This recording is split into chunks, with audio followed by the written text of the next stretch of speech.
Oh, hey, what's up, ladies and gents? If you're thinking Maggie looks really light on her feet, it's because she just took a big dump. But anyway, what I wanted to talk about today on Now You Know is about why when we're talking about changing habits or making nutritional changes, we want to focus on one change at a time. And this is something that I screwed up early on in my career when working with clients.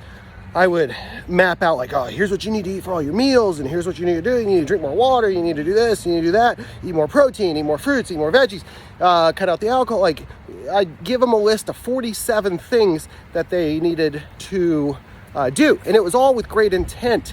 Unfortunately, most people epically bombed, and it was my fault. And the reason is because I was trying to give them all the resources they need, but in reality, all I was doing was just overwhelming them with information. And the thing that I think about is that the more you keep it simple, the less can go wrong. When we're looking at changing our habits, it's tough because there's a lot of variables that come into play. We want to keep it as simple as possible. Looking at the research from the book Switch by Chip and Dan Heath, highly recommend the book, by the way. When it comes to making a switch or making a change in our life, when we focus on changing one thing at a time, the likelihood of success is somewhere around like 80-something%. I don't remember the exact number. Once we go to change two habits at once, and that could be like the smallest thing in the world, but once we go to change two habits at once, the likelihood of success drops down to less than 30%.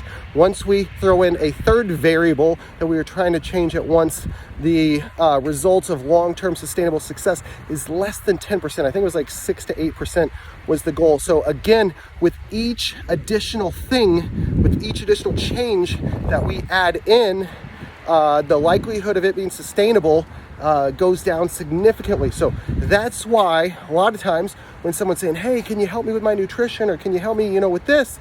I want to keep it as simple as possible. A lot of times it's just as simple as saying like, hey, just focus on drinking more water. Let's get your water on point because that's so foundational. A lot of people think, well, shouldn't I be doing all this other stuff? And yeah, eventually. However, if we're looking at trying to help you be successful over the long term, less is actually more. Again, goes back to that. The more you keep it simple, the less can go wrong. It also reminds me of Occam's razor, which states that when presented with two competing hypotheses about the same prediction, one should choose the simpler of the two. So again, keep it simple, focus on changing less at one time, and ultimately you will be a lot more successful when you do just that. So there you have it. Have a wonderful day, and now you know.